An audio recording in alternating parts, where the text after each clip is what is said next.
All right, so we got this really atmospheric piece you sent over, The Witch of Hollow Pine, the third part. And it seems like what hooked you is this mix of folklore and just raw community fear. Oh, definitely. It dives right into that. Yeah, so for this deep dive, we're looking at what's really behind the terror in this town, Darnwick, and, how this whole scary legend plays out. Does it actually resolve? Well, result is a strong word here, maybe. Yeah. But yeah, what hits you first is just the sheer dread. I mean, doors are locked, lanterns are lit, but kids are still vanishing. Right. It feels inescapable. Exactly. Right. And the writing really nails the impact. Laughter silenced, their beds cold. It's personal, visceral. This isn't just some abstract monster story. It's about collective trauma. And right in the middle of all that fear, you have Mara. She's a school teacher, lost her own niece to this thing. But she doesn't just, hide. No, she does the opposite. She leans in, starts digging into the actual legend of Grilda the witch. She's looking at old folklore, forgotten stuff. And she finds that key phrase, doesn't she? Yes. A witch who dies in fire returns in smoke. That's the crux of it, really.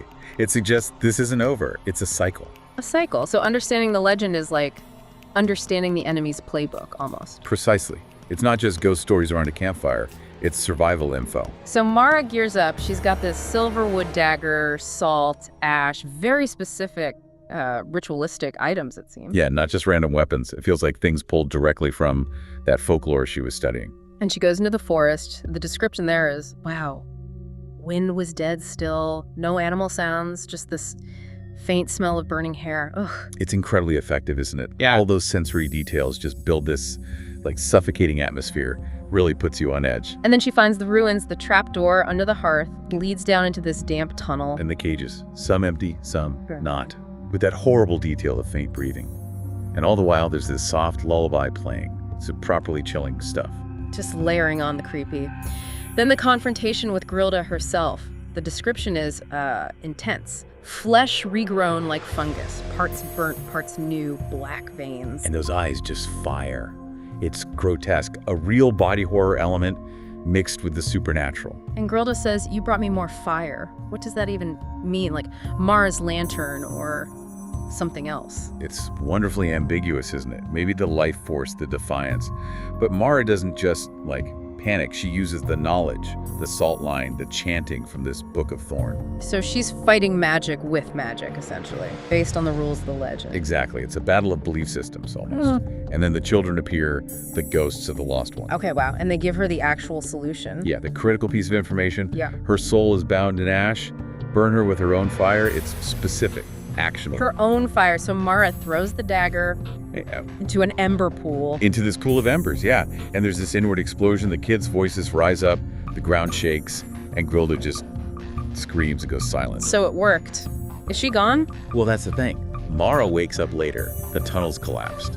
Grilda's tooth, which she must have grabbed, crumbles to dust. So, evidence of something happening. But the kids. Never found. That's the heartbreaking part. Yeah. The disappearances stop, so there's relief, but it's incomplete. A victory, but a scarred one. And it doesn't just end there neatly. There's that twisted black tree that grows later. Right at the edge of the forest. Yeah. With peeling bark. And every year the wind carries that same lullaby.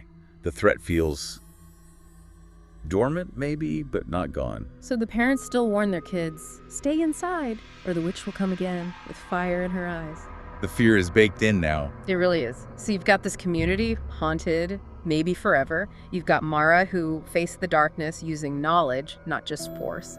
And the ending, it's unsettling, leaves you with more questions than answers. Yeah, it makes you think, doesn't it? What kind of fear lasts even after the immediate danger seems, dealt with? And what is that lingering legend, that tree, that song? What does it really say about how a community holds on to trauma, how it remembers? It's powerful stuff.